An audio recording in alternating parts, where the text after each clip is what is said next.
Ladies and gentlemen, welcome back to the channel. Today, we're breaking down the Barrio Logan Grand Prix. This is the Pro 1 through 3 race. This is my first race as a newly minted Cat 2, and I've got myself out here. We have Ansel, who is off the front right now, just from the gun, full gas as soon as the whistle blew. And then we also have Zach in the field. So this is our first day on our brand new Rida Esprit team bikes, fully outfitted with brand new scalar wheels.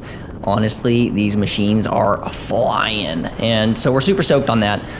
This is one of my favorite courses. It's not, it seems technical because there's a lot of corners, but you can kind of pedal through everything. It races really fast. I think we average like 28 and some change miles an hour. So that's faster than a lot of like 4-corner crits that we do race up in LA even. Speaking of you LA people, what the hell, man? We drive up there however many weekends a year, and then we put on a really cool crit in a really historical area with like good crowds and bars and taco shops and stuff on the corner, and y'all can't make the 1.5 to 2-hour drive down. Love that. You want to support SoCal racing? Come on down and hang out with us in San Diego. So there's like 40-something people in this race, and the primary teams here, we're a smaller team in this race. There's only 3 of us, but CFT is a Chula Vista / Tijuana team, I believe, and they have maybe 6 riders or something like that. Project 149 is also in this race, and I think they have 5 or 6 riders or something as well. So we're kind of outgunned here, but nonetheless, we were cool with the idea of, Ansel rolling a break at some point if that worked out that way. And then I was really going to try and sit in and do the least amount of work possible, hopefully save myself for a sprint, because I did think, Barrio's sprint is kind of into an uphill, and I do think that kind of suits my power profile. So you can see this race starts super hot from the gun. Sorry I don't have rear cam footage. I will get that back in the next couple races. I just have not had time to get it mounted up on my bike yet and ready to go, and I've been kind of like tossing the GoPro on my head a little bit last minute for these, but nonetheless, super early in the race, and I've already been just like hammering watts, and you can see I look back there, realize I still have space and still have a gap after that CFT rider towed me out. So I'm gonna commit to this a little bit early on and see what the field's made of, man. It's only 40-something guys, so I'm gonna try and hurt some people and see what happens. So I actually I think I'm out front solo right here. There might have been a CFT rider with me, but nonetheless, I'm gonna lay on the gas a little bit. I felt like on this particular day, I had unlimited watts on tap. It was a really good feeling. My fitness is really solid right now, and you can see the CFT rider and then 2 149 guys come across to me, and I'm realizing that, well, this is the thing that I have to be in at this point, because I can't have those guys getting up the road with field control basically being all them, right? And Ansel right on cue jumps, and he's heading up to get in that move, which is honestly ideal, because then, if we have Ansel in this move and CFT and 149, everybody's represented.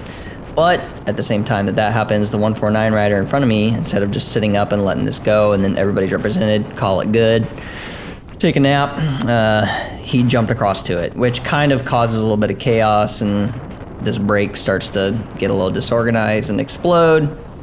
I'm also kind of obligated to chase it here, because I don't want 149 to outnumber Ansel in this move, because that usually results in some type of counterattack situation. So early on in this race, I did not have even a moment to take a breather. I was absolutely hammering, and I don't know, when I'm on fitness, I do a lot of watts, and that is probably pretty silly. I should take that fitness and sit at the back of the peloton and sprint, but we had a different goal today, and on this course, I have seen a lot of breakaways go.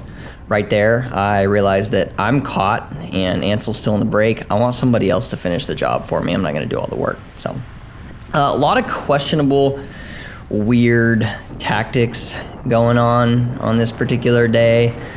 I'll walk through some of what happened later in the race, but as you guys can see, there's like I said, 6 CFT riders or something in this race. You got a couple SDBC guys and a few other folks, but The real worrisome riders are guys like Yogi with Ice Speed Felt. He's been on an absolute tear, winning a lot of races. So if he's not representing the break, that would be a nice thing if we were properly team represented and we had Ansel in there.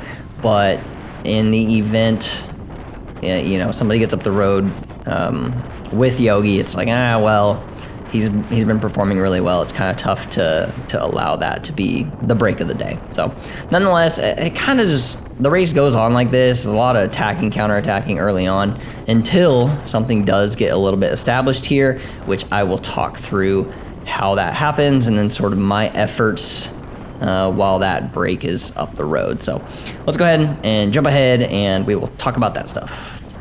All right, so jumping ahead, this was, in my opinion, a really easy spot to move up the hill. I did have to lay on the gas to do it, but it allowed me opportunity to get separation sometimes.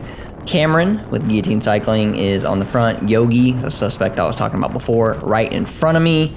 And when I came flying up the left like that, they just so happened to be kind of attacking off the front there. So I was gonna commit to riding something if it worked out that way. Like I said, I am on fitness, so I'm pretty confident in my ability to ride this thing. So on 500 watts and feels good, feels fast. I am down to ride with Cam and Yogi. I think that I would probably do the least amount of work in this group, but maybe not. But Cam flicks Yogi. Yogi's not gonna work, and I was like, you know what, dude? Let's see what we got. So I roll through there and I look back, realize that we are caught by the peloton. Zach's on front and he's gonna be able to just do a little bit of chasing here. We're not really worried about this solo CFT rider. I don't think anybody's gonna solo this. Ooh, also shout out. There's a quick look at the bike. Fresh. Anyway, Zach's doing some chasing.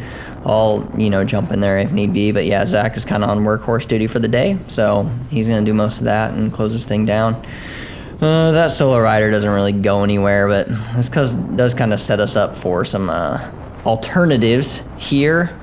I guess, you know, long and short of this, I don't want to spend too much time on it. The whole peloton's attached here, so we do chase this thing back, and yeah, we get a hold of that solo rider. Nothing too dangerous there. Everybody finally realizes that I'm not really going to do any work to like keep things super tight, and so yeah. That's how the cookie crumbles for this particular effort. And this is like 10-15 minutes into the race, so we still have quite a bit of racing left. It is a little bit early, but yeah, back on the hill, 600-700 watt effort at the base, but then you can kind of ease up into the corner. And back on the gas, and this actually the start finish straight was pretty hard. That was costing me quite a bit of power, sort of every lap. But yeah, I mean, the solo rider, he's getting a gap, but the chase goes on like this for quite some time, and then people start trying to bridge here in a minute, and you guys will see kind of the results of that effort. But the race has been fast the whole time. Like I said, it's 20 miles an hour or something. It just races fast, man. So yeah, we got a couple of riders bridging, and then boom, PRT rider, he goes to bridge. Our boy Spencer, riding for Methods to Winning, RIP Spencer, he goes up the road as well. And I realized that I want to get up the road, so I'm doing 900 watts. I'm trying to bridge to this thing. And this is when things are sort of getting established here. So I'm doing a pretty good effort. And honestly, I did this too many times in this race. I tried these solo bridge efforts.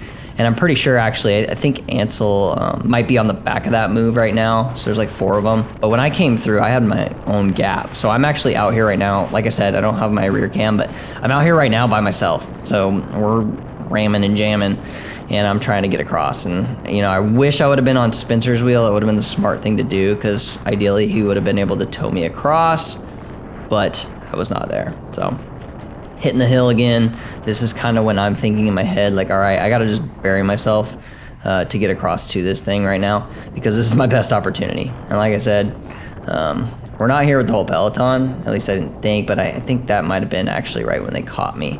And already at this point, we have shelled like probably, I don't know, 5 to 10 guys. So then there's like this weird split, and like more dudes are going up the road here, and there's kind of like some weird lingering splits. The fitness disparity is pretty large in the Pro 1 through 3 field here, and on a technical course like this, you see it a lot more because this is just a big power course. So it is what it is. You can see the riders are getting up the road still, and I don't think we're completely caught. There's still like a break of maybe 6 or 7 riders up the road. And I'm realizing that. I'm kind of back here. My heart rate's up a little bit, but I need some R&R. So I drop to the back. I'm chilling for a minute. But that doesn't last long because 10 minutes later in the race, this is what happens.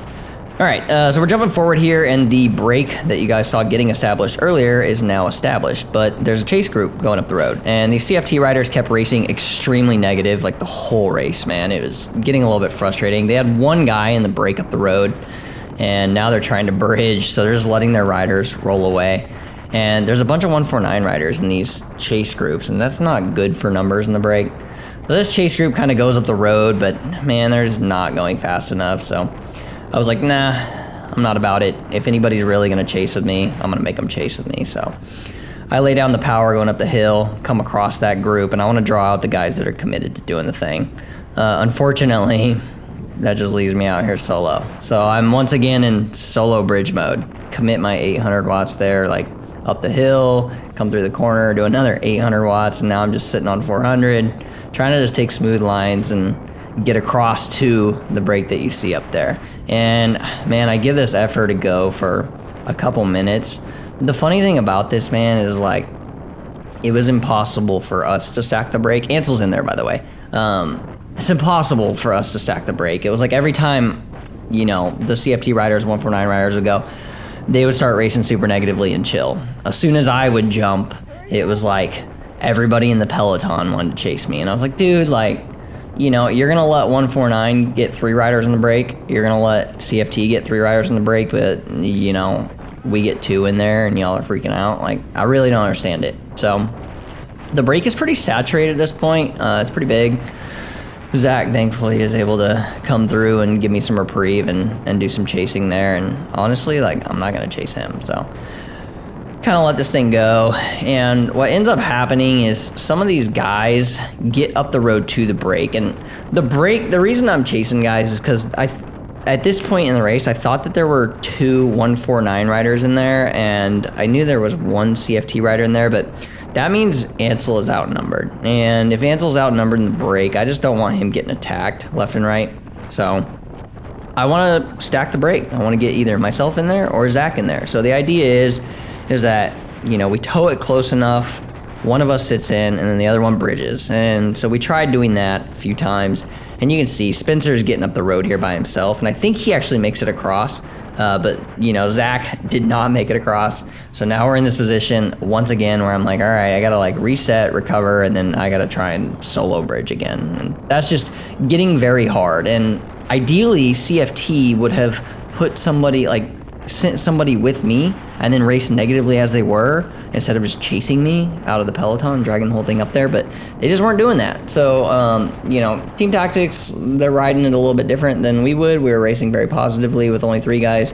They were racing very negatively with like 6, and they only had 1 dude in the break of like 7 or 8 guys and a team of 6. So I don't understand that. Personally, I would probably try and, you know, utilize my numbers and, you know, see what happens that way, up my odds, but it didn't seem like they were interested in racing that way. You can see there was a CFT rider on the front. He was not pulling. So here I go again. This is like a couple minutes later, trying to solo bridge, so, but in a huge attack. One thing that was to my advantage, I was taking these corners much, much faster than most people in the actual group. So you can see I took that at like 31, 32, even take the corner coming in the hill at 29. So dude, I was doing as many watts as I could to try and solo bridge, but at this point, the break is way up the road, and I realized that maybe this isn't the best idea ever. So now I am resetting here, and I'm thinking it's time to probably like settle in and change my game plan a little bit. So let's talk about what I do to change the game plan and kind of what I talked through with Zach. After this, good God, man, this effort, you can see I'm just exploding. I'm 180 BPM. I'm like, all right, let's see what I got here. I'm just out in no man's land by myself. I wish you guys could see the gap. It was actually pretty considerable at one point, but the hardest part about this is like you can see the riders rounding the corner there.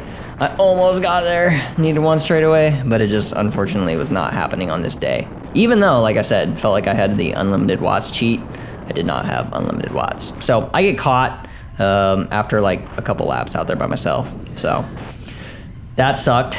Anyway, jumping forward. All right, so here we are. Ansel is up the road. That break is established. It is not coming back. They have a pretty big gap, and I've seen them in the figure eight. You can see across the course. I've seen that is probably going to stick. So at this point, I just want to discourage any like real moves from going up the road. And I had also realized that I believe the 149 riders were dropped out of the break, and the break had like shrunk into 5 or 6 riders. So it seemed like they were attacking that selection that was already off the front, and they had whittled that down to a few less riders. So we're in kind of a good position here. Ansel's still in that front move. And what I actually want to happen now, I want the break to lap. So we have numbers, or at least I know my own abilities and like how much I have in the tank right now. And I'm thinking that my ability to lead Ansel out if they lap is really, really good. And him having the opportunity to have a lead out man is probably much more favorable than just being a lone wolf and having to sprint against 4 or 5 other dudes. Especially, like I said, Yogi with Ice Speed Felt is in there, and he has no lead out riders in the group. So it would hopefully give Ansel a little bit of an advantage if I were able to protect him, shield him from some wind, do the thing. So at this point, I'm really not doing any work from here on out. I am in chill mode, and I will cover some things if they try and go up the road. Other than that, I'm just preem hunting. So speaking of preem hunting, I am in good position here, and I'm pushing my way to the front because the bell just rang for a $50 cash preem. And you know, I'm used to chasing socks, not used to chasing cash money, but in this case, I figured cash money was the second best goal besides the win, which I'm hoping Ansel's gonna get. So sitting here, I'm like 5th wheel, and I know that if I'm gonna make my move, it's gonna be into the hill. This 149 rider on the front right now, he had already gone long, and he's going for it, and these guys are chasing super hard. So I'm thinking like, all right, cool, they're gonna tow me to him, and then I'm gonna be able to jump. And I know if I beat him to this corner, I can get the last 2 corners by myself. So I kicked there. I didn't do anything insane, ramped it up to like 950, just enough to get the corner first. And then I actually had a pretty good gap coming into this straightaway. And I know that I can take this corner faster than the rest of the group. So pedal through there a little bit, let off in the apex, look back, hit the gas. I'm like, all right, cool, I got it. There were a couple guys sprinting behind me, but I knew they weren't gonna contest me. So took home $50. And now I'm just gonna drop back to the pack and once again, hang out, hope that the brake laps. And then if the brake laps, I will lead Ansel out. So let's see if that happens. Oh yeah, real quick, it wouldn't be a SoCal bike race, particularly a criterium, without a crash. So my man slides out right there. Pretty minor crash. He's totally good. A little bit of road rash. But yeah, we chatted after the race. He's like, do you have that on video? I was like, yes, I do. So, you know, for some reason I catch everything on video. But yeah, so a little kerfuffle, but that was the only one of the whole race. So, you know, this course is pretty technical and people do clip pedals. And pretty sure that's what happened. He just kind of slid out. So yeah, good old-fashioned SoCal bike racing, particularly Barrio. Always a crash or 2. Kind of happens in the corners pretty much every year. People get confident, find their lines, bam, clip a pedal. It's happened to me too. I've clipped my pedal. Luckily, actually, I crashed last year. Shout out Kyle Kilmartin, crashing me out last year. All right, jumping up to the finale here, guys. Spoiler alert, the brake does not lap. And so we are just now in it for sprinting for like 8th or 9th or something like that. I don't know. It might have been worse than that. It might have been sprinting for 10th. But anyway, yeah, CJ Williams charging through the middle there, and luckily he's going to lead this whole thing out. A couple people are throwing like super long flyers. Those are probably not going to stick. I mean, the field seems motivated enough to get engaged in this sprint for 8th or 10th or whatever the hell we're sprinting for. But nonetheless, I was like, all right, I'm just gonna, you know, stay in the mix here and sprint it out, see what I got. Popped pretty good earlier in the race for that preem, but I've already done my work for the day. The brake is up the road. Really, it just comes down to what Ansel's gonna finish, especially since they didn't lap. So, you know, doing the best for the best of the rest. There's really no points on the line considering it's only a 40-man deep field, and like I said, we're sprinting for like top 10. But yeah, luckily CJ comes through there and he just is absolutely hammering on the front. Shout out to that man for just leading the whole thing out. I really do appreciate that. Also keeps it safe. You know, we're going so fast. So I like giving a little sprinter's gap here and running into the slipstream of the CFT rider. And I know like the sprint really starts here. So I commit to the sprint and I'm like going up the inside and then I hesitate. So you see my power drop and I decide to settle in instead of going for the corner first.